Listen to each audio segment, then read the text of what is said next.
Welcome back, everybody. This is episode 9, part 2, The Hungry and the Heartless. First and foremost, I want to thank Mr. R.L. Bell for episode 14 coming through the road to fame. Man, it was an amazing episode. Everybody that linked in, everybody that liked, subscribe, I really appreciate it. We are here, like I said, back with part 2 of episode 9, The Hungry and the Heartless. We have Chad Tate in the building. If y'all remember Chad, Chad is from episode 3, the Chad Tate story. Y'all definitely check that out. It's a major hit. Chad, you're actually one of my leading episodes. And views, comments, and likes. And we have the lovely Michelle in the building. Unfortunately, guys, we do not have anyone here that was from part 1. So, in saying that, we're gonna do a little recap. We're actually gonna talk about part 1 a little more than I wanted, so everybody can get caught up, and then we're gonna touch on other topics.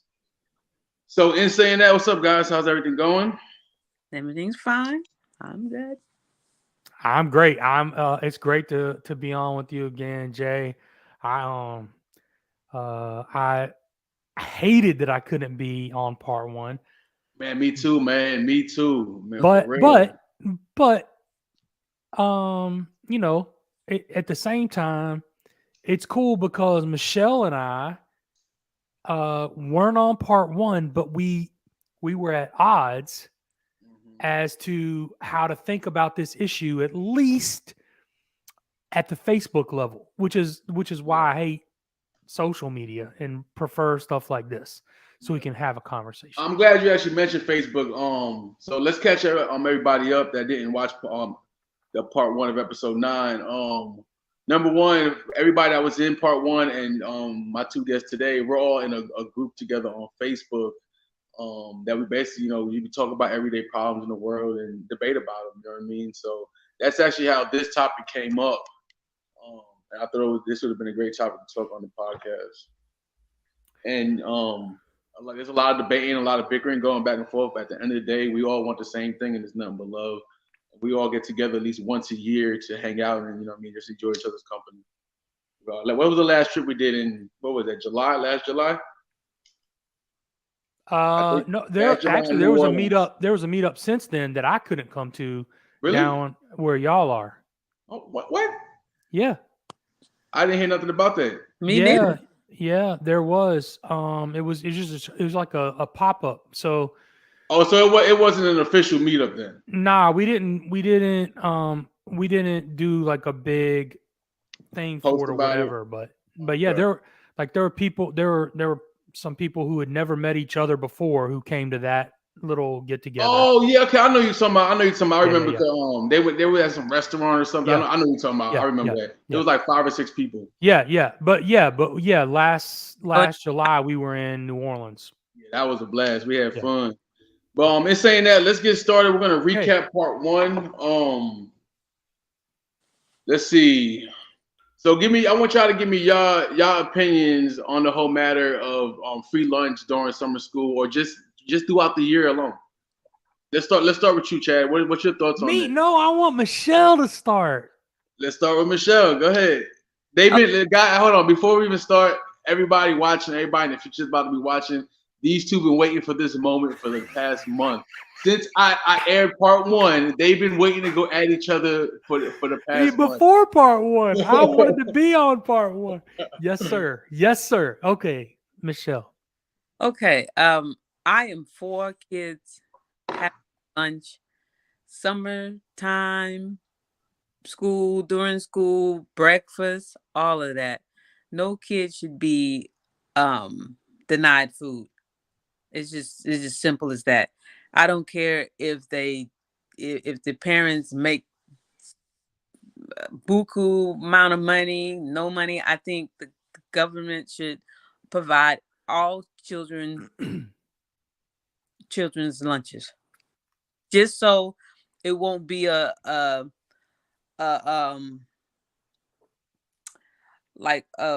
group. All children should feel like comfortable. Basically, you don't want nobody to feel left out. Everybody knows when we're in the lunchroom, you got hundreds of kids, right? And then there's gonna be a group sitting at the table that's just hungry. Yes, no confusion. All the kids eat, and that's and healthy. I don't even like the junk that they feeding the kids. Yeah. Yeah. All right, so hold on. Let's stop there real quick before we go on the healthy topic. Chad, let's hear your side, and then Well, we'll put them together and talk about them. yeah, I want to try to save some time for your podcast. Nah, you're Michelle, good, man. We as long as this takes, because we're not doing a part 3, so however long this takes us. right. So, Michelle, what do you think my take was when you like jumped on me? You were saying that Come on. the community should feed the kids. Okay. Okay. So let's start with me agreeing with you. 100%. No kid should be hungry. Period. Certainly not in our country. and let's one of the things that came up in part 1, it was a big discussion before you and I were on tonight. The big discussion in part 1 was that learning is harder to do. It's almost impossible if you're hungry. Behavior is a problem. There are great topics discussed about that. But here's the issue. I never disagreed with any of that. Like, let's talk about like the Salvation Army. What do you get when you go to the Salvation Army for some food? This is in order: a soup and a sermon, in order, right? And as a young man, I learned volunteering that the soup had to come before the sermon because nobody's going to listen to anything if they're hungry. So we are not disagreeing that any kid should have food. They all should have food. The question becomes how. So now Jay or Michelle, either of you, let me. Oh, this would be a great way to do it. Real quick, I'll do it quickly. Jay, think about somebody that you know, and maybe even respect. Do you think they're going to take care of your money better than you take care of your money? Not at all. Okay. So now take that and say, now you're giving your money to somebody you don't know. And that's called the government, they are giving the money to somebody they don't know to take care of your money. So my point was very simple, Michelle. It's not that I don't believe that kids should be fed. It's that how we get there is very important. And my little waterfall was it should be the family first. If the family can't take care of the kid, the little neighborhood should take care of their kids. Somebody said in the last one, it takes a village to raise a child. So the neighborhood should take care of the kid. If the neighborhood can't take care of the kid, then the local community should take care of the kid. And if the local community can't take care of the kid, then the state should take care of the kid. And if the state can't take care of the kid, then the federal government should take care of the kid. But that's a cascade. Yeah. That's all I was saying. That's all I was saying.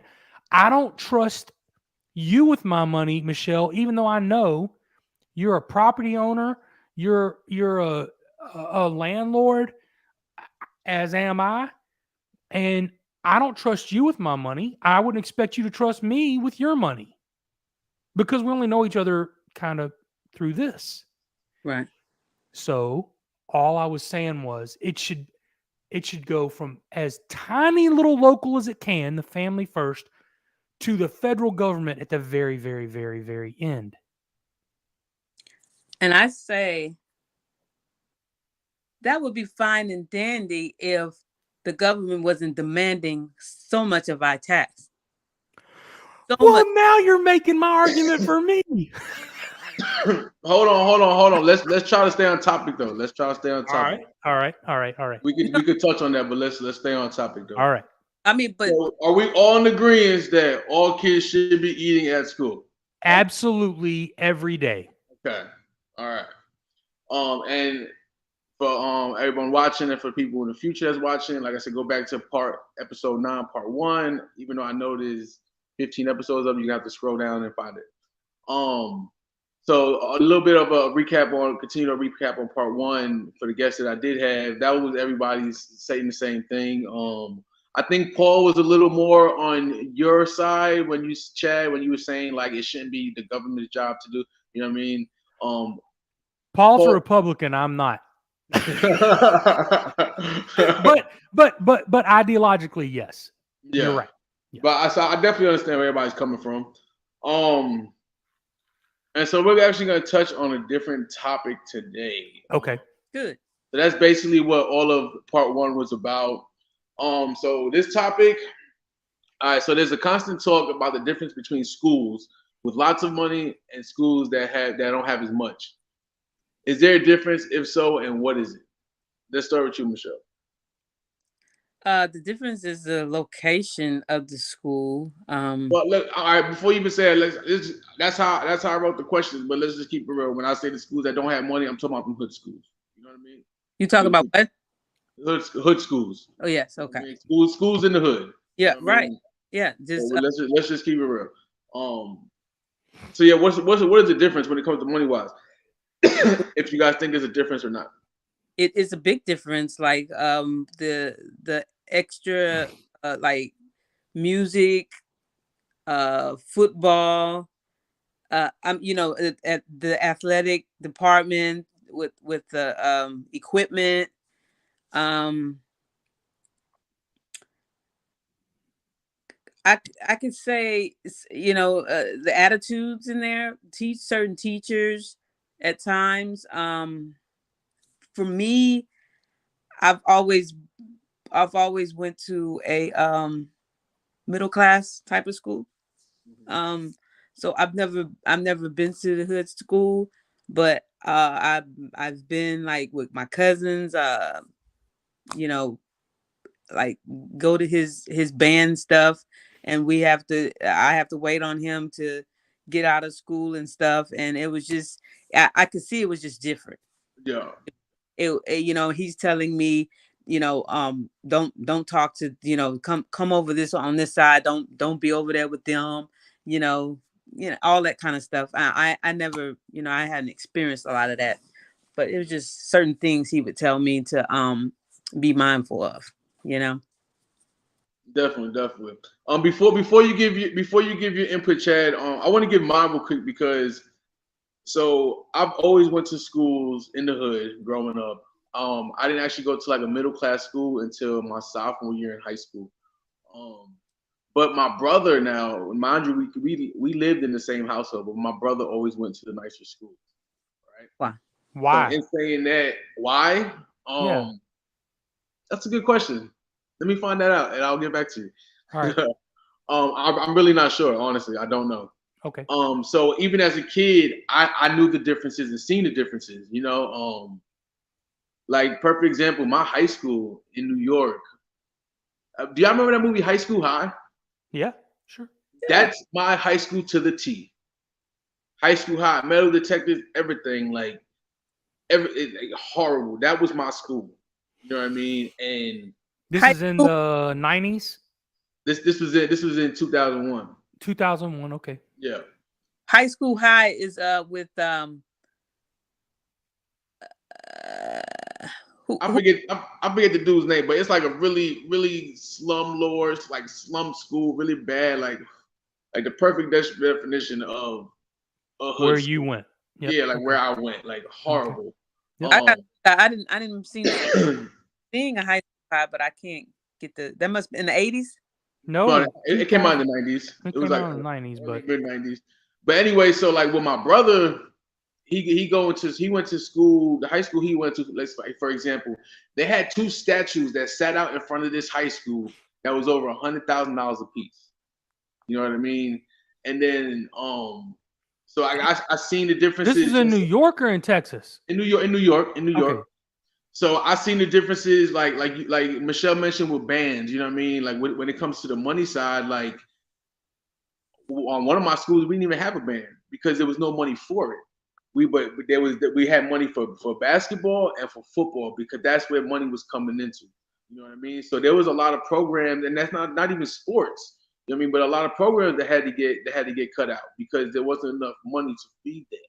You know what I mean? Compared to these schools with money where they had organizations I never even heard of. Like when I came to Texas and I heard the Future Farmers of America.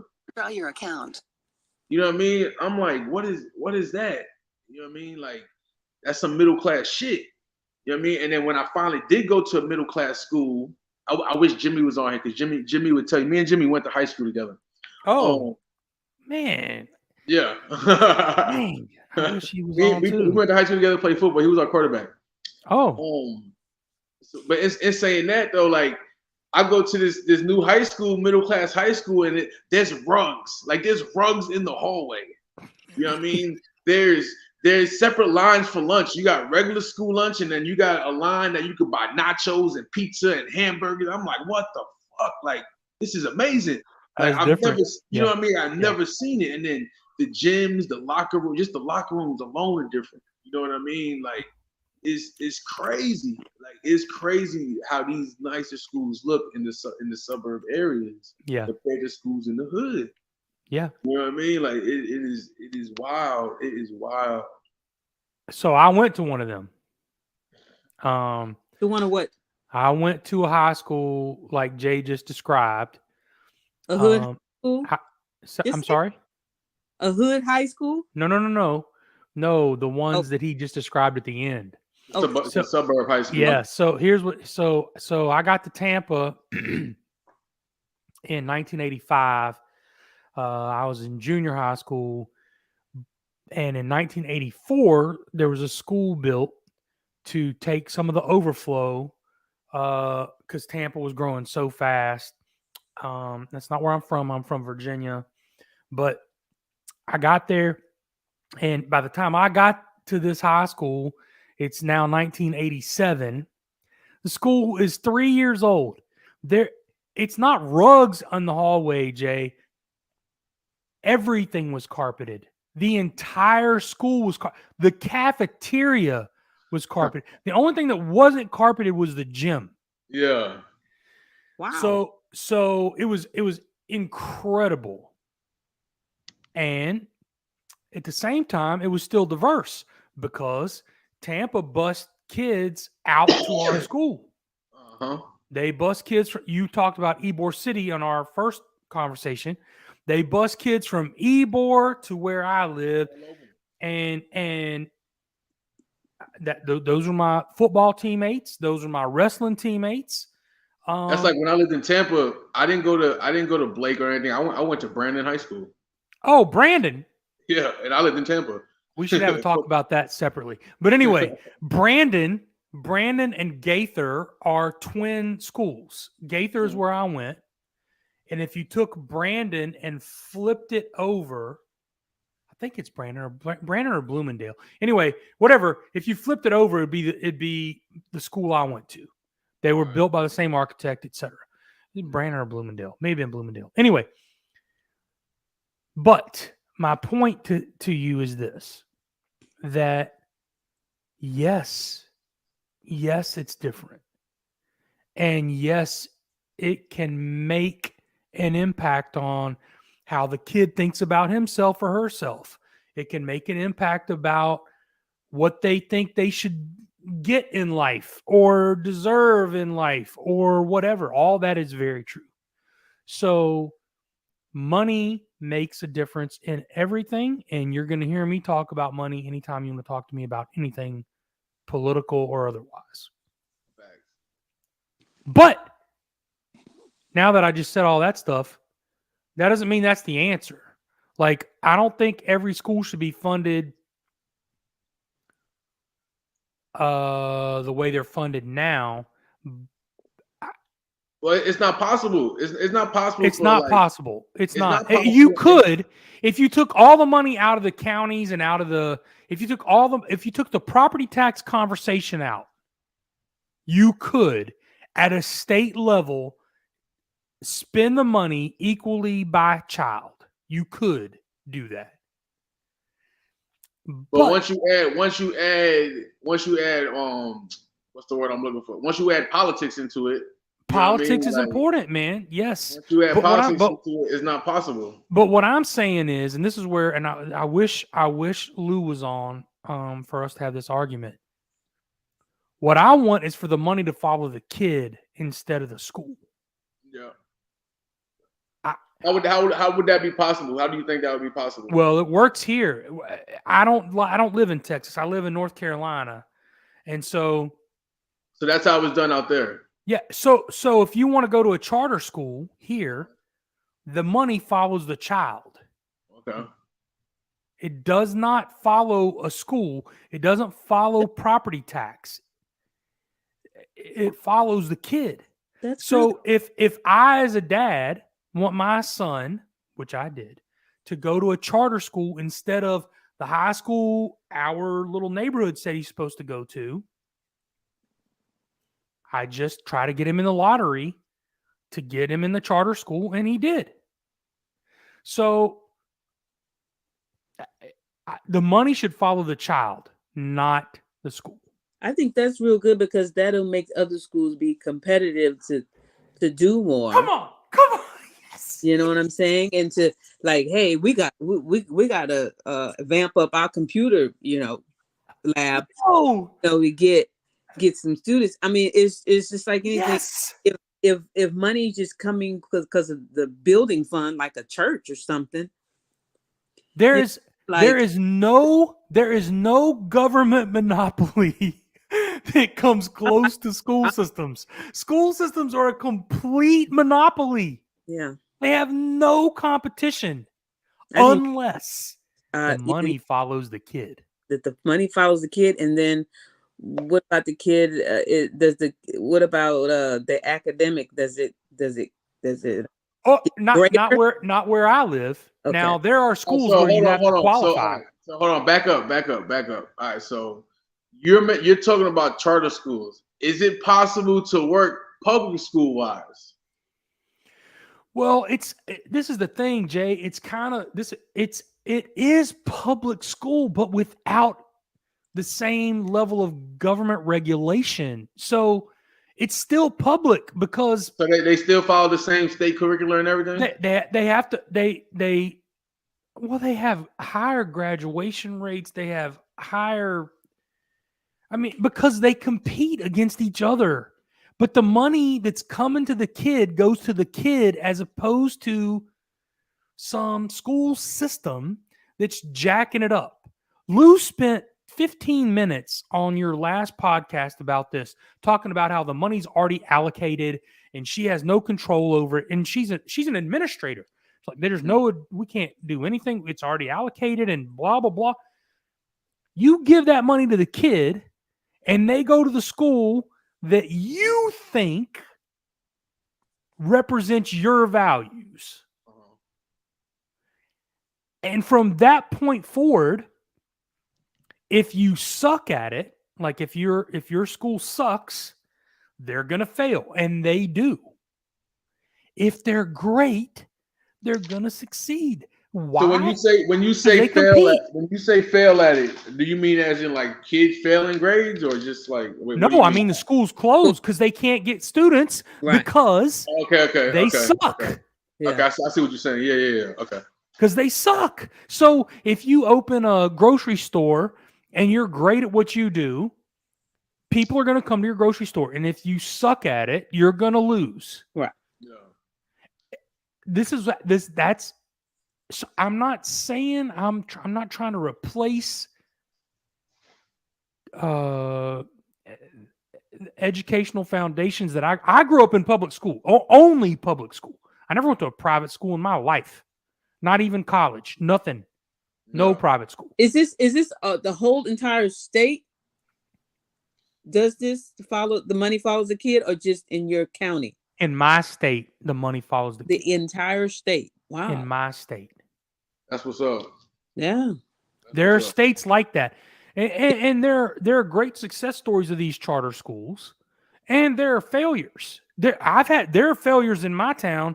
I mean, there have been straight up fraud and corruption kind of failures. Yeah, I actually on the fraud and corruption part, man, I'm not even gonna say their name and give them any love like that. But there was a charter school out there. I want to say based out of Ohio.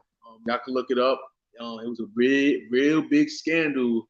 It was a fake charter school. They basically bamboozled the church into funding them, and basically it was no classes. They had kids staying in hotels, and it was all about football. That's all there was about. You know Oh yeah, I've seen that too. So because I coach.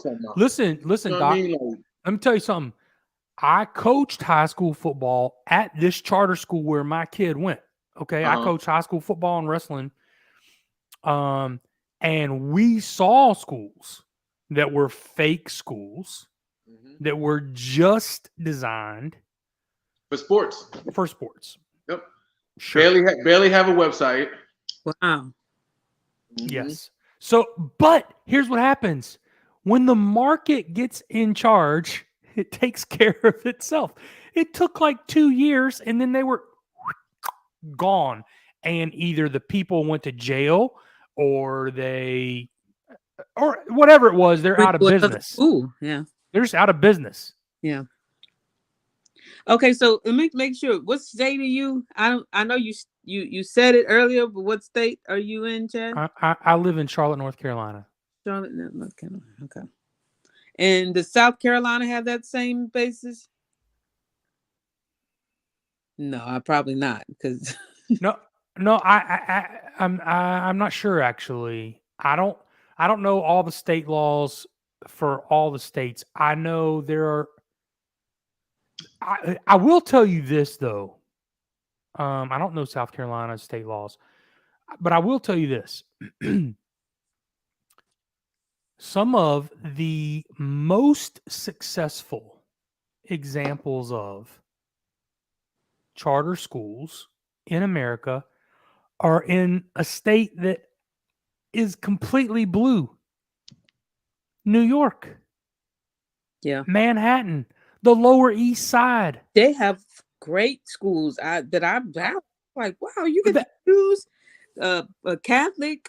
There's a lot of good charter schools in New York. There are some great charter schools in New York that destroy their public school counterparts. And you know what? It's funny. Performance-wise, you mentioned New York. A lot of people don't realize when it comes to academics, New York actually leads in schools. Yeah, a lot of ways. That's true.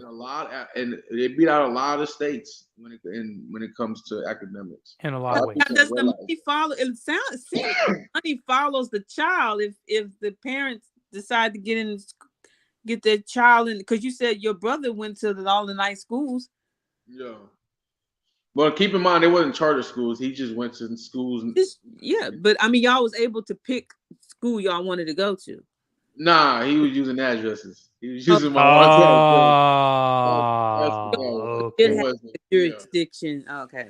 Yeah. All right, Jay. I read one of your questions ahead of time about can poor schools outperform rich schools? Poor schools outperform rich schools. I wrote that question. Something like that. Hold on. Let me see. And it all depends on the staff. To me, I'm gonna tell you the answer. Okay, here it is. Here's the question you talking about. Right here. Here's the question. All right, so we talked about the differences. Do you think those differences can be overcome by hard work, or is it something more to it? Michelle, you go. I think a poor school could top a school that is well-to-do, I guess you could say, due to the staff, get together and work for what they have, and also, there are also sponsors. I'm not saying that they can do with what they have been given, but if the teachers work hard enough to gain sponsors, yeah.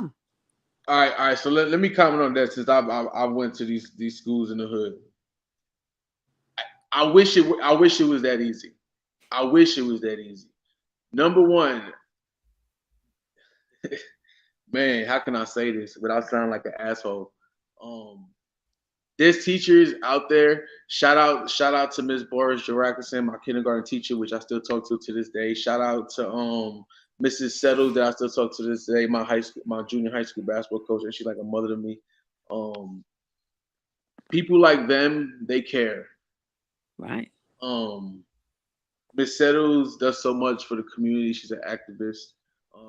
She won Women of the Year award, I want to say back in 2012, 2014 or something, for New York State. They care. They want to make a difference. They'll sponsor kids, and you know what I mean, for certain things. Then you have teachers that just don't care. They're just there for a paycheck. You know what I mean? That look down at us because we're looked down at these little hood kids, these stupid little hood kids, and that's what it is. Not saying all teachers are like that or administrations, but that's how it is. And then you got kids that's just bad as fuck, that don't care, and it's causing ruckus and making the school look bad. Wait, where do they come from though? How does that happen? Where does who come from? Those kids that you just said are bad. I'm just saying that's just coming from the neighborhood, the kids from the neighborhood. You know what I mean? Like, you got some kids that want to get out, and then you got some kids that just don't care, and it's causing chaos. But your original question was more along the lines of, can poor schools outperform rich schools? And now, no, I know, but I'm answering. I'm answering her. I'm answering to her reply to what she said. That she was talking about sponsors and stuff like that. And if you got, it's like you got to look at it. It's like when you got kids or you got schools that don't have sponsors and that's in the hood. A lot of people not trying to put their name out there, like put their name on the neck for a school and sponsor them like that. Knowing the turnover rate's bad, the graduation turnover rate's bad. You know what I mean? The violence. Like I went to one of my high school. I went to my freshman year. A dude walking down the block, walking past the high school, wearing the wrong colors, and got beat with a crowbar. Got beat so bad, his mama didn't even recognize him. You know what I mean? Like, yeah, but you do know that the Mr. Clark from Stand By Me, that was true. Mm-hmm. So it has happened. So that's what I'm saying. There's teachers out there, there's administrators out there that truly care. That's why I said but it's rare. It's super rare where there's gonna have so many teachers or staff that's gonna take that extra step. They're out there, but it's not enough of them out there. Like I wish there could be. Like I said, Miss Boris Joe Atkinson, Mrs. Settles, they are those women. You know what I mean? Yeah, it takes a village to raise a kid. Mm-hmm. And people forget that. Mm-hmm. So what's up, Chad? Let me hear you.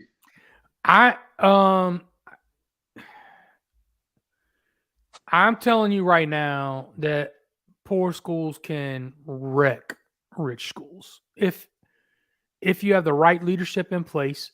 To Michelle's point, but there are some things that are missing. There are some cultural things that have gone by the wayside.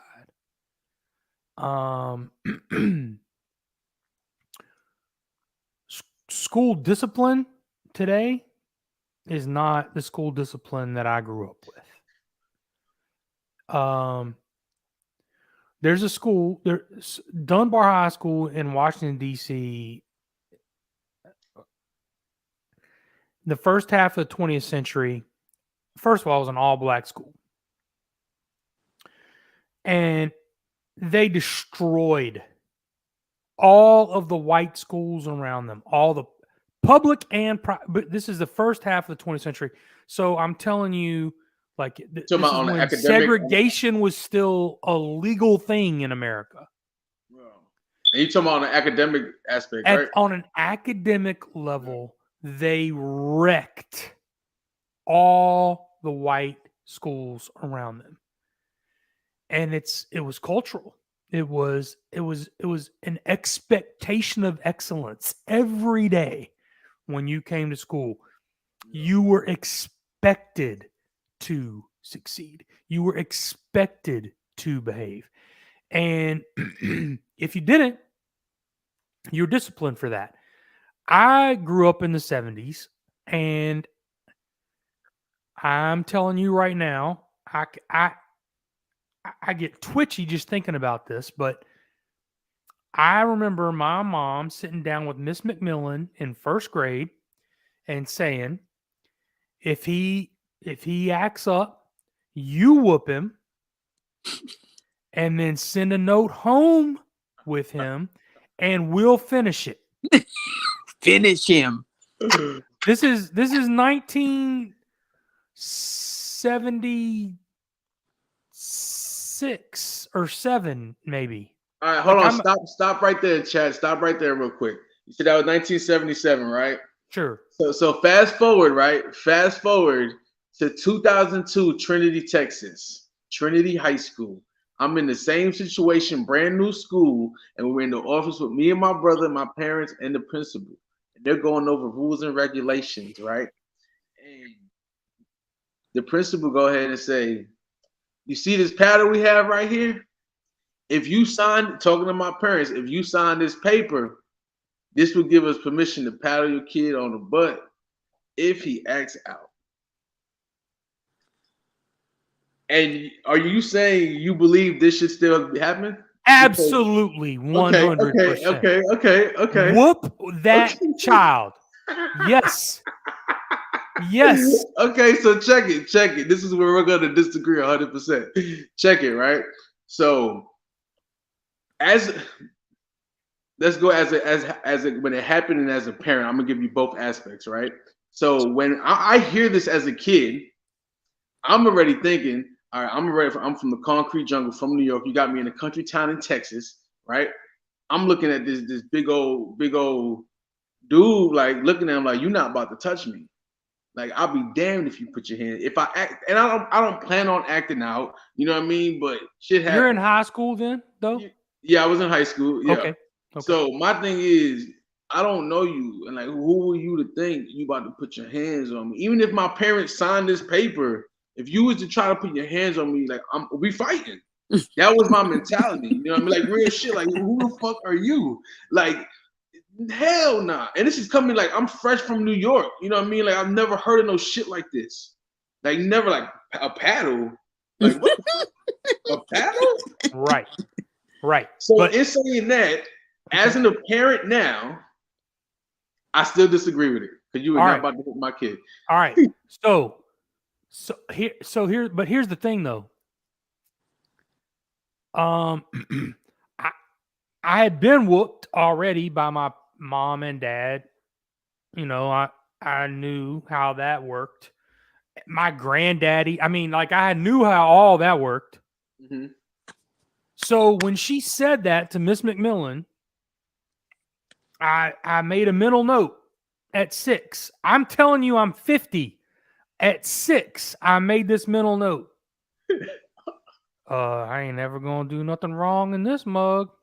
Ever. Not once. You know how many times I got paddled in my... Now, people got paddled in school where I went to school. You know how many times I did? None. Yeah. 0. Why?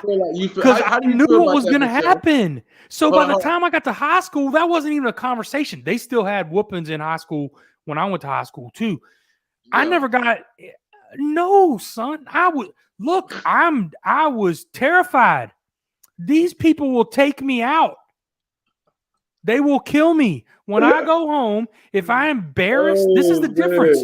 If I embarrassed my mom and my dad, it was ball game. Yeah. Ball game. We had I'm Texas, all the way up in Texas. We had paddling as during my school years. I think when I got to high school, they didn't say anything about paddling. But like Um, but I remember that the paddling was like far from like you had to really do something serious, like steal from the teacher. It had to be really something very like out of the, And I you said it, you said you always went to a middle class school, right? uh-huh. All right. No, I'm just asking. Go ahead. Yeah. And so like if you were just talking or you got into a altercation with a kid or something like that, you go to detention. But if you really like, I mean, you was just like one of those, Knuckleheads. yeah, I mean, just destroying property and stuff. That's when they whipped you. That's what I was coming on when I come on that. So do you agree with Chad that you think they need to bring? I'm gonna call it corporal No, punishment. Corporal punishment. I've never believed in hitting a child. I believe in counseling and figuring out what's going on with the child, because it's something. I mean, a whooping is not going to change a child's behavior. I've never thought as growing up, I'm like, why are you whipping me? Can you sit down and let's talk? That's how I was. No. Because I would like to share a like different the whipping story. I'd like to share a story. it seemed like the whippings were not. I mean, a lot of the whippings were not.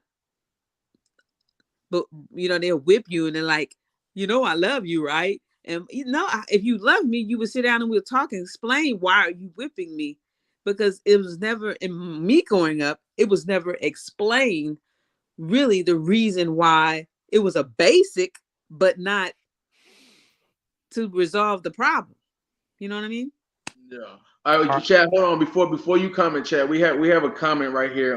Jack Law 2.0. He just commented. I appreciate your input, brother, and I appreciate you joining in on the conversation. He said, I think kids that would get hit are from parents who don't care about them and who they are. Even more, some of them, it's not even their fight; it's the parents' fight. The kids are acting out, and you will not help them. That's right. You will just make yourself feel better. Mm-hmm. What do y'all think? What do y'all think about those comments? Can y'all see the comments? No, we can't. But go it. ahead, go ahead, Michelle. I have a story to tell, but I would like to hear Michelle's thoughts. For me, I do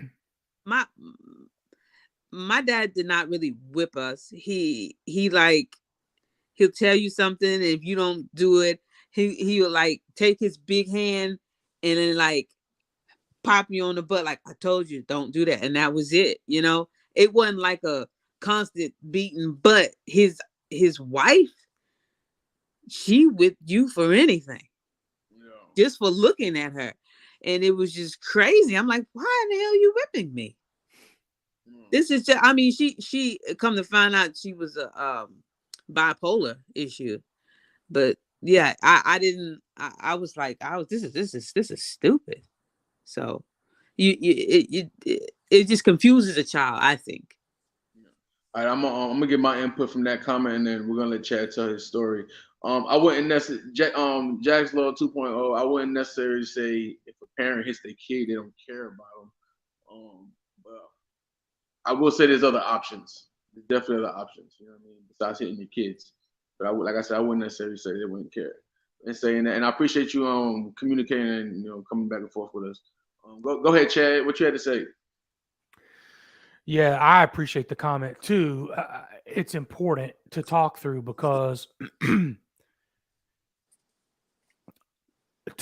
both to that comment and to what Michelle said, that's not how I was raised. My parents, not when you're 3 or 4, but when you're 6 or 7 or 8, like if you're a tiny toddler, you just knock the kid out, because what they're going to try to do is check your boundaries. That's how that works. That's spare the rod, spoil the child. I'm a Christian. I believe that. I still believe that today. However, that's not, my parents would say, you go carry yourself into that room And Dad will be in there in a little while. You think about what you did, and then we're going to have a conversation about it. And then there's going to be a punishment. And that's how it was. And I'm telling you right now, sitting in there thinking through what had happened and then having the talk was way worse than the whooping. And I had whoopings where I had to wear pants to school because there were marks on my legs. But only once. And my dad was not abusing me. He got caught up emotionally with something that was going on. And the only time in my life as a child, and I didn't get a lot of, I'm a good kid. I was a good kid. I was always a good kid. But the only time in my life that my dad apologized to me was after that whooping. He was wrong. He knew it. My mom knew it. And he said he took out some frustrations on me that he should not have. He needed to whip some ass. Something happened. I learned even from that. Like now today, even thinking back to then, God rest his soul. I learned even from that. He was such a great dad that he came back and said, son, you needed to get whipped. You needed it. But what I did was wrong. He whipped me so long that I couldn't stand up no more, and he sat me on the bed and whipped me from the front. That was basically his way of apologizing. He had to apologize. What did you do? Do you remember what you did? I can. We're not even about to get into that. We're not even about to get into that. We're about to move on to the one more thing, Jay. One more thing. One more thing. I don't want to talk about it. But remember I talked about first grade and Miss McMillan, all that, paddle him, whoop him, kill him, do whatever you're going to do, send the letter home. Not long after that, and I don't tell this story very often. Not long after that, some sixth graders took me into the woods after school and tried to they were making sexual advances to me, boys. I was in first grade. Now, think about that. 6 to 11. 12-ish. And I didn't know what was going on. I didn't know what they were even talking about. I didn't understand any of it. But I went home and told my mom. She went and talked to the principal. The principal asked me if I knew who they were, and I said yes. Now, where you grew up, Jay, snitches get stitches. But when I'm 6, and I didn't know what they were talking about, I'm not even going to say what they were saying. Yeah. I'm 6.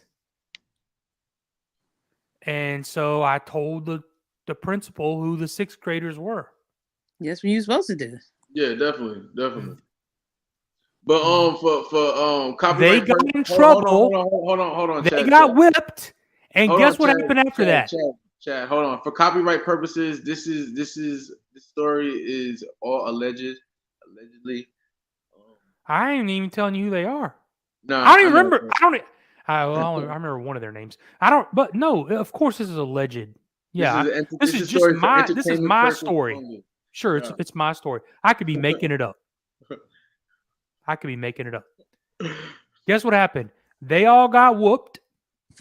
And guess what happened after that? What happened? They were cool to me the rest of my life. All through the rest of my time that I was there in junior high school until I moved to Tampa, we were all cool. Why? All right, so let me ask you a question. Somebody corrected them. let me ask you a question. So this going back to the main question we were just talking about, right? So we need to bring back. Do you feel, but with the way these kids are, you guys see videos, you guys on the internet, you guys see the news. These kids these days, I don't care what school you go to, whether if it's in the hood, it's in the suburbs, if it's a charter school, these kids are disrespectful. These kids be attacking teachers. Yes. You know what I mean? So Yes. do you really think if a parent signs a paper agreeing for these, whoever it is, administrative principals, to paddle your kid, you really think these kids is gonna allow that?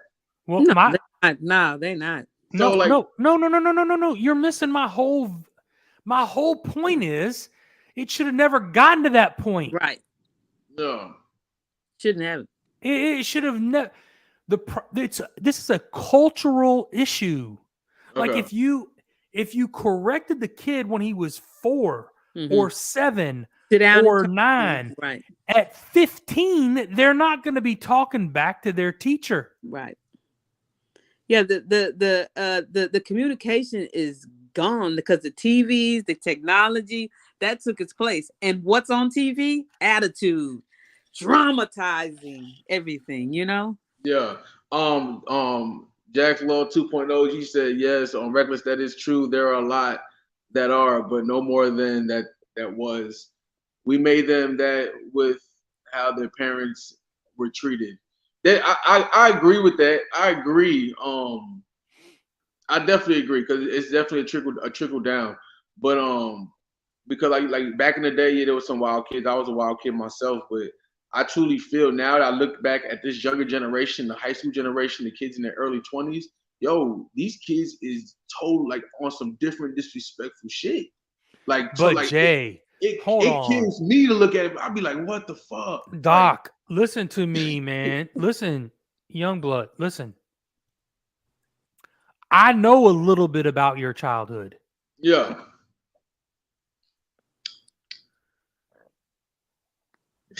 That's jacked up, dude. Yeah, like facts. that is jacked up. That is not how I grew up. Yeah. So I just want to say again, for the record, 1, every kid needs to eat in school somehow. 2, yes, we should be beating these kids. And 3, it should be starting when they're 2 or 3 or 4 years old. And I'm happy to take the heat for however anybody thinks that makes me sound. Whatever. It's fine. I wish Gabriel was in here. Everybody check out that episode with Gabriel, my child specialist, and he's a published author. I definitely check that episode out. That was amazing. All right, so let me go to the next question. So we're gonna go more towards like the high school on this question. All right. Looking at college admission, some folks say it's more difficult for a student with good grades with good grades from a school with more money than it is for students in schools less funding. Do you think it's true and why? Before y'all even give y'all input, I believe this is true 100% because, and this is just from experience and from people I know. So I'm gonna give y'all a little story where I know these 2 young men. They're both actually like juniors or seniors in college now. Both 4.0 GPA all throughout high school, straight A students. One kid goes to school in the hood, one kid goes to an amazing school in the suburbs, and they're cousins. The one that went to the school in the hood, he got accepted to Harvard. He was top, one of the top of his classes, right? Now his cousin that went to the school in the suburbs, same grade, same everything, didn't get accepted to Harvard because you have more kids succeeding in schools in the suburbs in the money areas than you do in the hood. So in saying that, with those grades that he had, even though his cousin had the same grades and his cousin was good enough to go, his grades wasn't good enough because of the school district he was in. Y'all see what I'm saying? That's just my input. I do. I I can't wait to have this conversation. I need less than 1 minute, and I'm going to be right back. Please excuse me for 1 All right. second. All 1 right. second. Michelle, talk. I'll be right back. All right. So the college Hold on, before you even start on that, let's acknowledge what Jack's Law 2.0 just said. He said we made them that way. I think we need to dismantle the schools.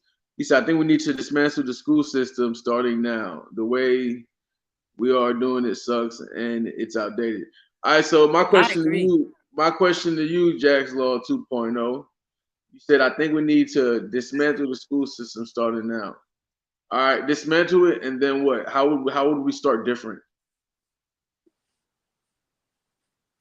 That's my question. I'd love to hear ideas, and I'm open to hear. I was gonna say the same thing. The school thing has never been organized to the fact to integrate it, and it's like it stayed in a basic factory type of, our grandparents grew up in, factory like type uh, of of jobs, industry living type of deal. industries Yeah. and stuff like that, and it's still the same type of setup. That was that's crazy to me. And then the technology as it's gone, and really computers are barely in schools in a sense. It is, but it isn't. No. All right, so it's crazy you say that. So I remember growing up, we didn't have laptops and computers and this and that. Right. But now it's like, yo, the technology we have, and you know what I mean, like these kids are bringing home laptops. They don't have textbooks no more. They got laptops for everything. Was it ebooks? They call them ebooks or something. You know what I mean? Like it's crazy. And we should have had ebooks. We should have had ebooks coming along. We should have had ebooks. Yeah, exactly. At least. Yep. The way we are doing it sucks. It's outdated. Mm-hmm. All right, hey, sorry I was gone. Chad, so Jack's Law 2.0, he commented, he said, I think we need to dismantle the school system and start over. What would you say to that?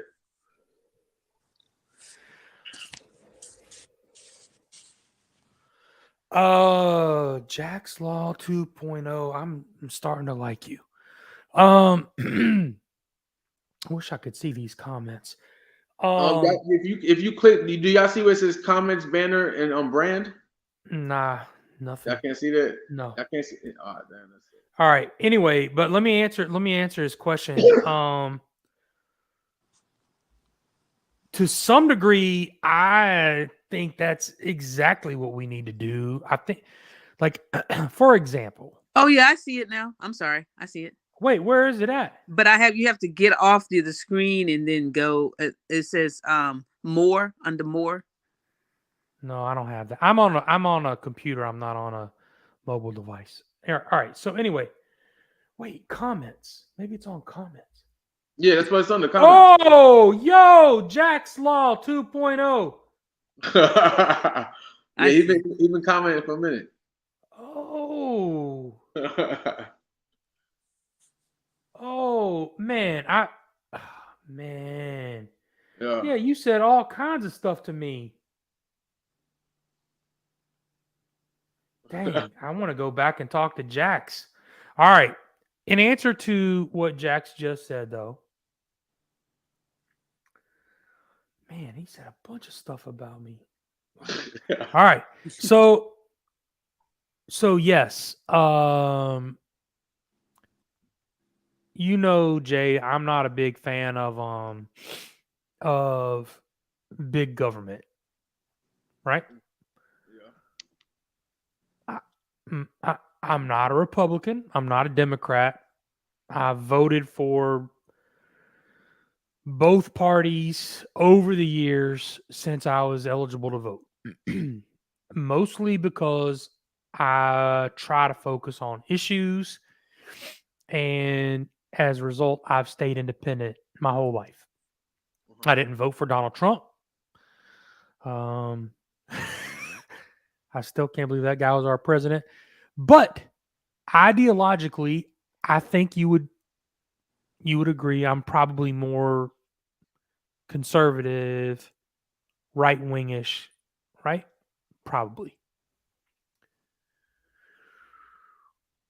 I would not even have a Department of Education. We wouldn't even have a Secretary of Education. There would not be, like, I would just eliminate that. It just wouldn't even exist. Who needs to educate the kids are the people who live closest to the kids. So it's kind of like we were talking about school lunches before. I want you in your neighborhood to decide what these kids should be, A, learning, and B, how they should be taken care of. And to the extent that that can be handled locally, it should be. It used to be. It sure was for the whole, way more than the first half of our country. Yeah. So you talking about like everybody in the neighborhood, they run out their houses and go to a little school and learn. Yeah, Or everybody in the neighborhood says what we should do is we should build a little schoolhouse or build a big schoolhouse, or we should build a giant schoolhouse, and we should hire a bunch of people to come in and educate our kids, and we're going to decide what they're going to learn. And that's that. Like, that's, to me, that's what America's about. Like, it was all about liberty from the beginning. I don't want anybody to be left behind. I don't want anybody who's impoverished to not have good schooling. That's not what I'm suggesting at all. And how we got here is a big problem. Like, how we got to this point where we have people stacked on top of each other in poverty, in high rises. And, you know, when I was a kid, it was Cabrini Green in Chicago, or, you know, we could go down the list. All right, let's hear what Michelle's input. What's up? So Yeah, we kind Michelle. of talked about this, Chad, about bringing back the curriculum to the people. I suggested to have a town called School Town.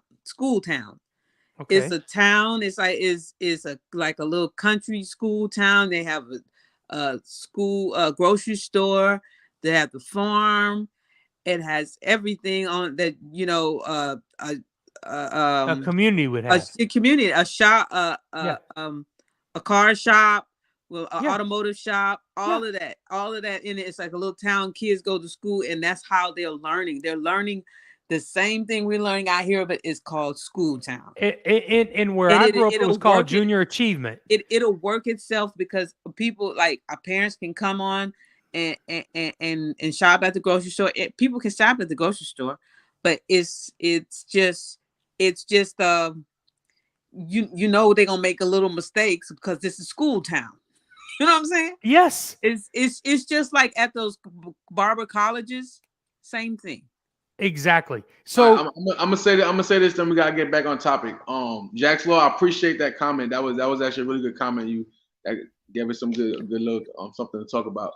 I hear where y'all coming from because like I said, when I first moved out here and I heard about that Future Farmers of America. You know what I mean? That's like the same thing. It's a program to where it gives you the skill, it teaches you the skills to do for yourself as you get older. You know what I mean? When it comes to the farm and raising your animals and planting food, and you know what I mean. So I definitely hear what y'all saying on that. Right. You know, throw those desks away. Like a classroom is gone. No more. So back to the original question. Once again, big shout outs to Jack Law 2.0. Too bad we won't be able to see his comments when this is posted because we are on a different app and my channel is actually connected to this, so we actually won't see his comments on the YouTube. So back to the original question. So like I explained my story, the personal experience I had with these two guys I know. What do y'all think about two cousins? Yeah, two cousins. So were they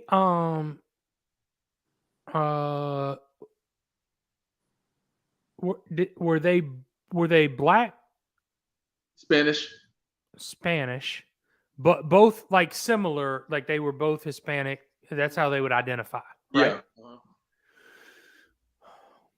All right, Michelle, what's your thought? I'm confused with going back to the question about Harvard versus not Harvard and So being basically what the question was, so basically we're talking about when it comes to these high school kids getting into the prestigious schools like Harvard and Yale, yeah. is it harder for kids that go to these upper and middle class schools to get in compared to kids that go to lower class schools? The way you described it, it's just that's terrible. That's why the revamping, like the gentleman on the comment in the comments is saying, I totally agree with that. If we revamp that, that wouldn't even be in that wouldn't even be a issue if the curriculum was a certain way.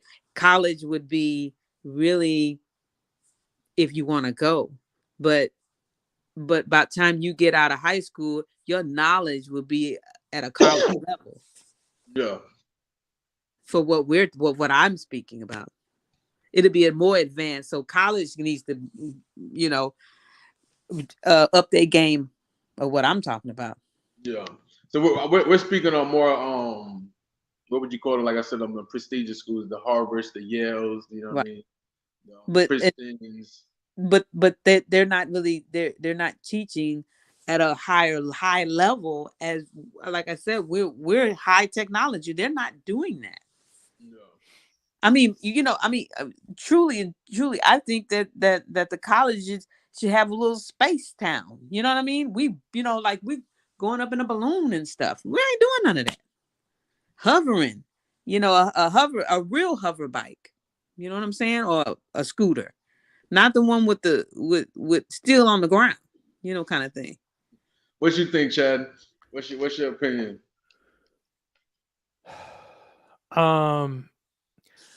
Because I don't know the exact situation of your cousin, the two cousins, I should say. All I can do is kind of speak in generality on this. Yeah, in general. I was just giving my input on like. Yeah. And your thought, if I understand, your assertion is that the kid who went to school in the hood had a better shot at getting into an Ivy League school than the kid who had the same grades but was in a nicer suburban school. That's your assertion? Yes, because of the fact that the graduation rate and the achievement rate is higher in one of those schools compared to a school in the hood. You know what I mean? Not saying kids in the hood aren't smart, but you're not gonna have as many kids actually trying and think. Like, listen, I never thought of my life growing up in the hood. I'm not saying kids don't think this, but like, I'm going to Harvard one day. No, you know what I mean? Like, we got too many problems outside of life and trying to get through life, try to make it through the day, not get killed. You know what I mean? But it's saying that it's kind of a little different subject. But it's saying that like. But it's not a different subject, Jay. That's the subject. My question to you comes back to your assertion. So why do you think the kid who went to the hood school got in and his cousin did not? From your understanding. From my understanding and from what I researched, because of the fact that you got more kids succeeding and achieving in these schools, these nicer schools. You know what I mean? So like for example, the one cousin that went to the school in the hood, he was top of his class. The cousin that went to the other school, the nicer school, same grades and everything, similar grades and everything, and he wasn't even close to top of his class because you had more kids achieving. You know what I mean? Compared to schools in the hood, you have kids achieving, but not as many at that higher level when it comes to wanting to go to Ivy League college. I got it. All right. So here's my answer. So the kid in the hood who got the highest grades and ended up at the top of his class, I believe in what it's called meritocracy, and there are people who hate that. But what he overcame was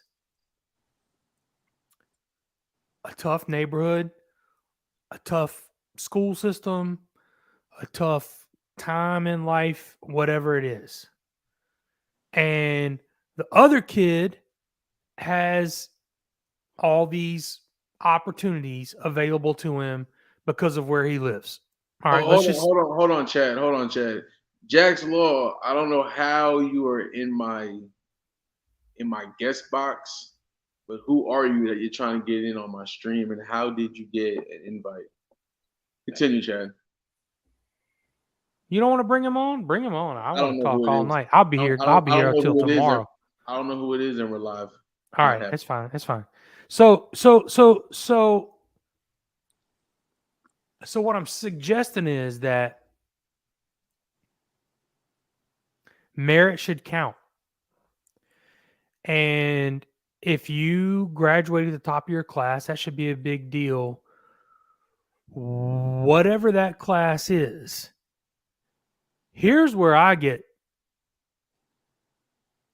messed up, right? Let's talk. You brought up Harvard. The one kid got into Harvard and the other one didn't.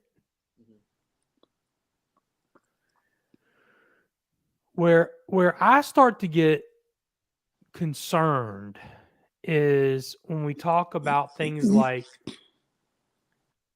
for example, admissions to Harvard,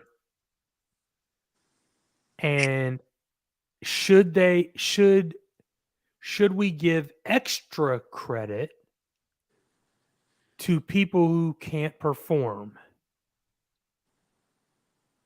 Should we give extra credit to people that can't perform? Yeah. Extra credit. Meaning, do we lower the standards to bring people in to match some demographic? Because that's what's happened. What we leaving kids left behind. It said no kids left behind. We're leaving a lot of kids behind. Right. What we're getting in society, people giving up, kids giving up. One second, guys. So Jay left. Yeah. Okay, I'm back. Right. That's basically what you just said, Chad. That's basically the no kid left behind. No, it's not though. Hang on. Here's what I want. A lot of kids getting in between the cracks and they get discouraged. And this is where we are right now. Hang on.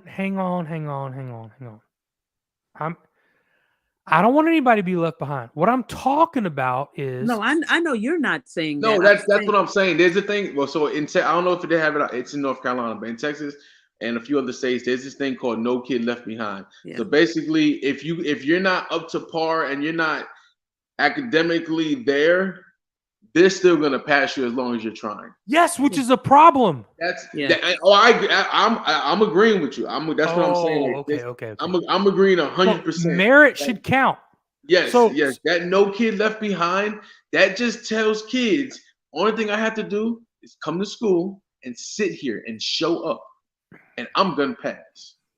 That's all right. That's messing with. But they're not getting educated, and then they get out into society, get frustrated, and start yelling at people, and then the other person, and everybody's fighting. Yeah, I can't stand that ignorant people. Man. Yeah, that's so you can't talk to them.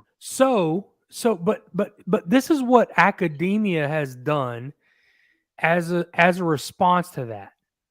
As a response to that. To be politically correct, schools like Harvard and Yale and Princeton and Cornell and Penn and what they've done, Stanford, they've lowered the standards to get in for certain people, which is as insulting to me as anything I can possibly imagine. Well, they lowered the standards of just college altogether. It's like no, Michelle, that's not what I'm saying. No, I know you're not saying it, but I'm saying that they've lowered the standard of college curriculum, and it's really at a high school. It's like they profiting off of something that the college degrees are you when you get out of college, they're old. Like I was telling Jay, I think you were gone at the time, is that they're teaching factory like our grandparents education, the books and curriculum, they're not teaching the futuristic of they just now teaching quantum um and 3D graphics and all like that. That should have been in school. Okay. Jay, this is I'm gonna take a page out of your book for a second. What's up? Let's get real. Let's do it. All right. Most of us know each other because our Facebook page is about race relations, right? Mostly. Basically, That's what it's about. Yeah. Would you agree? Yeah. Okay. Here's what's happened.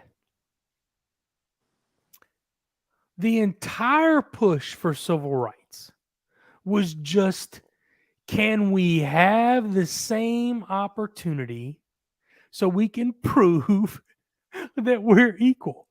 That was the whole point. There was no like, give me anything. There was none of that. Yeah. Right? Treat us the same. Just give us the same. Let us show you we on the same level, if not better. Exactly right. Yeah, we don't want no handout. So exactly. So when we change the standard to get some kid in who looks a certain way, it's insulting. The people who came before that didn't want that. The people didn't march and didn't fight and didn't die for a handout. It's not even about a handout. It's like at the academic level, like the PhD level, like the black PhDs that I'm friends with wanted to say, I will compete with you and I will smoke you. I don't want to have a different standard. So the whole conversation we've been having about in the hood versus not in the hood and getting into Harvard and not into Harvard, there's a reason why Asian kids smoke me. They crush me. Anybody who looks like me has you're gonna have to do some junk if you're gonna try to be at the top level of the applicants to go to Harvard, Princeton, Yale, Brown. You're gonna struggle. Why? Because culturally, those kids' parents, they push them to the end.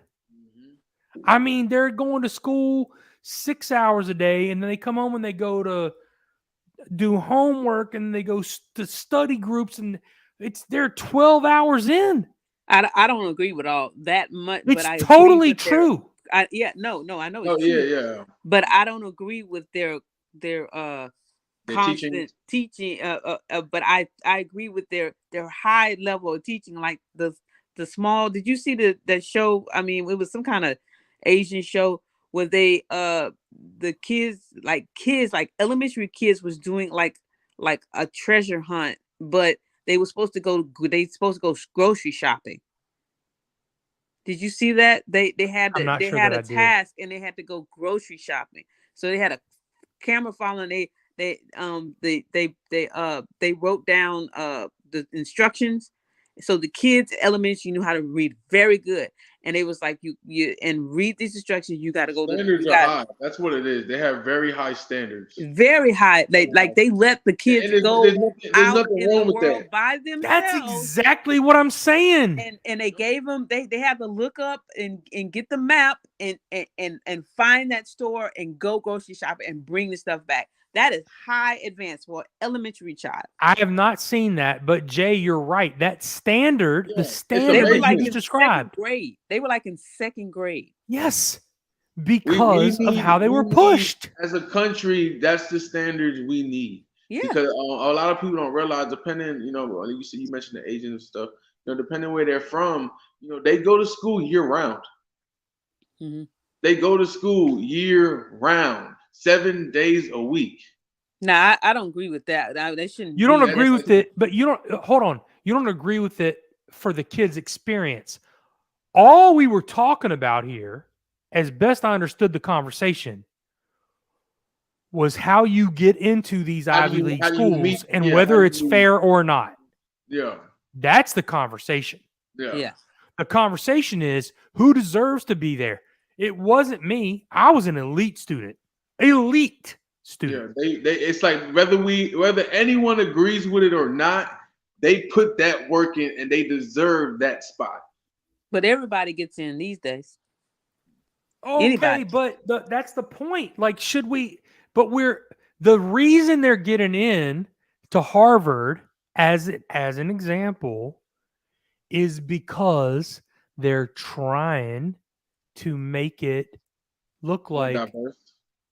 we have 13% black people in America, so we have 13% Yeah, black people in trying to make it Harvard. more diverse. Exactly. Yeah. We have Status 25% quo. Hispanic people in America, so we have 25. Like that's what's happening.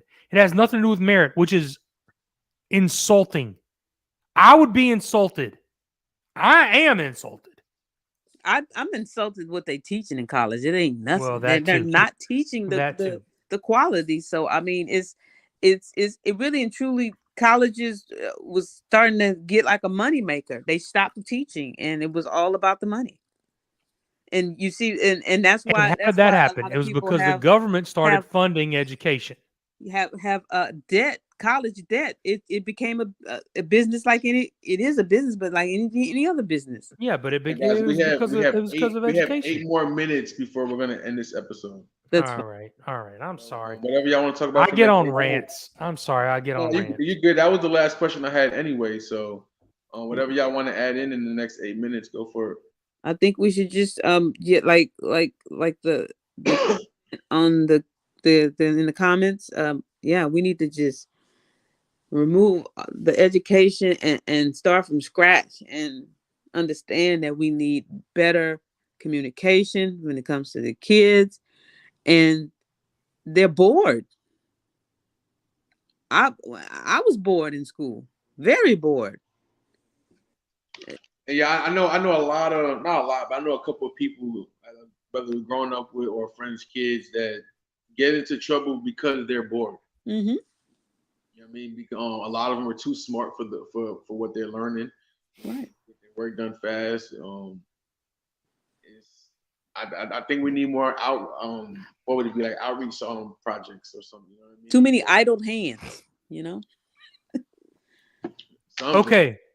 So my recap is every kid should be fed. How is where we might disagree. Every kid should be fed. Wow. Second, I think that schools need competition, and charter schools can make that work if you live in a state where that can work. I don't understand Texas, and I know Lou, Jay. I know Lou has strong opinions about this. There may be things about Texas I don't understand. I understand that I don't understand everything.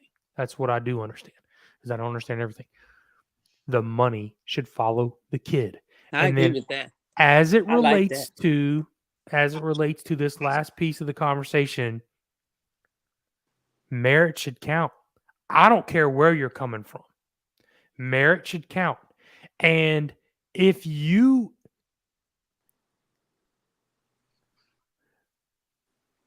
The worst thing about affirmative action before we go, the worst thing about affirmative action is this. If you have people wondering if you got here, whether it's Harvard or a job or whatever it is, because of some affirmative action thing as opposed to your merit, that to me is probably the most insulting thing I can think of.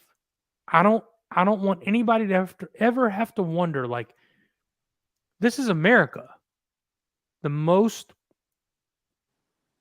It's the richest country in the history of the world, and it's the most diverse country, right? Pick a country that's as diverse as us. Find one. With Africans, Asians, Australians, South Americans, Europeans. Like, I mean, you pick a country that's as diverse as us. Melting pot, definitely. There's not one. Mm-hmm. And so what? You know what? Hold on. That's a really good point. Because if you really think about it, even if like we're gonna take away college towns. All right. Because outside of college towns in other countries, if everyone really thinks about it, Chad is right. I'm sitting here thinking about like if you go watch an Asian documentary in the streets, you're gonna see a lot of Asians. You know what I mean? Other countries, like you said, you're gonna see, that's what you're gonna see.